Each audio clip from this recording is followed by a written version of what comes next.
Biri sana büyük bir haksızlık yaptığında ya da niyetini tamamen yanlış anladığında, boğazında oluşan o sert, yutkunamadığın düğümü hissediyor musun?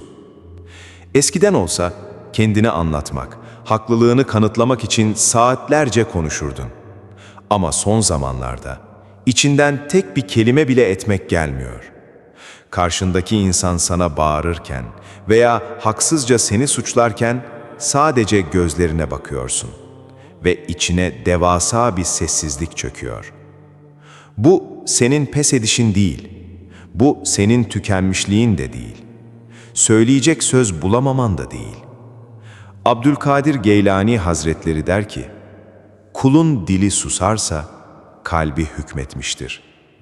Eğer artık kimseye kendini açıklamıyorsan, ruhun o yorucu savaşı bıraktıysa, bu bir tesadüf değil. Bu, ruhunun o sahte mahkemelerden çekilip, sessizlik makamına geçtiğinin en şiddetli işaretidir. Dinle. Birinci işaret, sana haksızlık yapılırken, içinden savunma yapma isteğinin gelmemesi. Bazen karşındaki insan, senin en zayıf noktana saldırır. Seni hiç olmadığın biri gibi gösterir. Niyetini kirletir. İçinden avaz avaz bağırıp, ben böyle biri değilim demek istersin. Ama dudakların sanki görünmez bir mühürle kilitlenir. İmam Gazali, İhya-u Ulumiddin'de bu kilitlenmenin neden bir aczizlik değil, muazzam bir ilahi zırh olduğunu şu sarsıcı kıssayla açıklar. Bir gün adamın biri gelir ve Hazreti Ebubekir'in yüzüne karşı çok ağır hakaretler etmeye başlar. Hazreti Ebubekir tek kelime etmez. Başını eğer ve sadece sessizce durur. O sırada köşede oturan, kainatın efendisi Hazreti Muhammed, bu duruma sadece tebessüm ederek bakmaktadır. Fakat adam hakaretin dozunu o kadar artırır ki, Hazreti Ebubekir en sonunda dayanamaz ve kendini savunmak için adama cevap vermeye başlar. İşte tam o an, Peygamber Efendimizin yüzündeki tebessüm silinir ve aniden ayağa kalkıp orayı terk eder. Hazreti Ebubekir şaşkınlıkla peşinden koşar. Ey Allah'ın elçisi! O bana hakaret ederken gülüyordun. Ben kendimi savunduğumda neden kalkıp gittin? Efendimizin verdiği cevap, senin bugünkü sessizliğinin en büyük müjdesidir. Der ki, sen susarken, senin yerine bir melek durmuş. Senin yerine o adama cevap veriyordu. Ama sen kendini savunmak için ağzını açtığında, melek gitti, şeytan geldi. Ben şeytanın olduğu yerde durmam. Sus. Bırak senin yerine o görünmez melekler konuşsun. İkinci işaret, kelimelerin düşüşü ve şaşı zihinlere karşı sessizlik. Bazen karşındaki insana her şeyi en berrak haliyle anlatırsın ama o inatla senin sözlerini çarpıtır. İçinden avaz avaz bağırmak gelir ama Mesnevi'deki o derin sırrı hatırla. Bir usta, şaşı olan çırağına, git içeriden o şişeyi getir der. Çırak içeri girer ve şaşı olduğu için 2 şişe görür. Usta der, şişe birdir diye ne kadar anlatsa da, çırak inatla 2 tane olduğunu iddia eder. En sonunda usta dayanamaz. Madem 2 tane görüyorsun, kır birini, diğerini getir der. Çırak elindeki taşı vurup şişeyi kırdığında, aniden diğer şişede görünmez olur. Ortada hiçbir şey kalmaz. Mevlana şöyle buyurur. Şişe 1 idi. Onun gözüne 2 göründü. O şişeyi kırınca diğeri de mevcut olmadı. İşte seni yanlış anlayan o insanlar ruhsal olarak şaşıdır. Onlar senin saf niyetini kendi içlerindeki kötülükle çift görürler. Sen de seni yanlış anlayan şaşı zihinlere kendini açıklamayı bıraktığında hakikatini kırmaktan kurtulursun. Onlarla tartışmak elindeki tek gerçeği parçalamaktır. O yüzden sus. 3. işaret.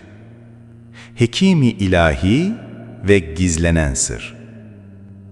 İnsanlardan soğuduğunda, içine attığım dertlerin bedeninde ağır yükler oluşturduğunu fark edersin. Uykuların bozulur, sürekli bir yorgunluk çökersin. İnsanlar sana neyin var diye sordukça, onlara dert anlatmaktan yorulursun. Çünkü anlattıkça geçmez, anlattıkça kanar. Mesnevi'de ölümcül bir hastalığa yakalanan o cariyeyi hatırla. Dünyevi hiçbir doktor ona çare bulamadı. Ne zaman ki hekimi ilahi geldi, her şey değişti. O ilahi doktor, kızın nabzını tuttu ve onun fiziksel bir hastalığı olmadığını, derin bir ayrılık ateşiyle yandığını anladı. Ama ne yaptı biliyor musun? Bu gerçeği o kızı çok seven padişaha bile söylemedi. Mevlana der ki, hastalığı gördü ve ona gizli keşfoldu ama gizledi, sultana söylemedi. Çünkü gerçek şifa, herkesin diline düşen yerde değil, sır olarak saklanan yerde başlar. Sen de içindeki o yorgunluğu sıradan insanlara dökmek yerine, kalbini sadece o ilahi hekime açtığında, o sessizliğin içinde asıl şifayı bulacaksın. Ruhun ancak insanların bilmediği bir alanda iyileşebilir. Sustuğun her söz, kalbindeki yaranın kapanmasına izin veriyor. 4. işaret. Tuti kuşunun ölü taklidi. Çevrendeki insanların senden bitmek bilmeyen beklentileri var. Sürekli güçlü olmanı, sürekli fedakarlık yapmanı istiyorlar. Seni görünmez bir altın kafeste hapsettiler. Bir tüccarın Hindistan'dan getirdiği ve altın kafeste tuttuğu o papağanı, o tuti kuşunu dinle. Tüccar tekrar Hindistan'a giderken kuş der ki, "Oradaki kardeşlerime selam söyle. Benim kafeste olduğumu anlat." Tüccar ormanlıkta kuşun selamını ilettiğinde daldaki bir kuş aniden titrer ve ölü gibi yere düşer. Tüccar geri dönüp bu acı haberi kafesteki kuşuna anlattığında, kafesteki kuş da aniden titrer ve ölü gibi kafesin dibine yığılır. Sesi soluğu kesilir. Tüccar ağlayarak kafesin kapısını açar ve kuşu dışarı atar. Kuş atıldığı an kanatlarını açar ve gökyüzüne uçup gider. Mevlana o kuşun dilinden şöyle fısıldar: "Benim sırrım nalemden uzak değildir. Fakat gözün ve kulağın o nuru yoktur." O kuş ölmedi. O sadece kafesten kurtulmanın tek yolunun sessizleşmek olduğunu anladı. Sen de o beklenti kafesinden kurtulmak için sana dayatılan rollere karşı sessizleştiğinde aslında ruhunun uçuşa geçtiği o ilahi anı yaşıyorsun. Bırak seni hissizleşti sansınlar. 5. işaret. Sessizlik makamının en sarsıcı zirvesi. Padişahın doğanı ve harabe sırrı. Sen sustukça etrafındaki insanlar senin bu sessizliğini kibir olarak algılayacak. Seni daha çok suçlayacaklar. Arkandan daha çok konuşacaklar. Mesnevi'deki o muazzam kıssayı hatırla. Padişahın sarayında yaşayan, sadece onun koluna konan şanlı ve asil bir doğan kuşu bir gün yolunu kaybeder ve kör baykuşların yaşadığı karanlık bir harabeye düşer. Baykuşlar bu asil kuşu görünce dehşete kapılır. Birbirlerine derler ki, "Görüyor musunuz? Bu kuş bizim karanlık harabemizi elimizden almaya geldi. Ona saldırın." O asil doğan kuşu, İstese tek bir pençesiyle hepsini dağıtacak güce sahipti. Ama onlarla kavgaya girmedi. Kendini onlara anlatmaya çalışmadı. Sadece derin bir acımayla onlara baktı ve Mevlana'nın o ölümsüz sözünü fısıldadı. Benim yerim padişahın koludur. Bu karanlık harabe size kalsın. Ve kanatlarını açıp o gürültüden sonsuza dek uzaklaştı. İşte etrafında dönen o bitmez tükenmez dedikodular, insanların güç, haklılık ve ego savaşları, o kör baykuşların harabesidir. Sen de o dünyevi insanların hararetle tartıştığı basit dertler karşısında sustuğunda, onlara açıklama yapmayı bıraktığında, aslında padişahın yani yaratıcının koluna ait olduğunu hatırlıyorsun. Senin ruhun asildir. Harabede kavga etmeyi bırak. Sessizliğinin kanatlarını aç ve kendi asil yurduna doğru süzül.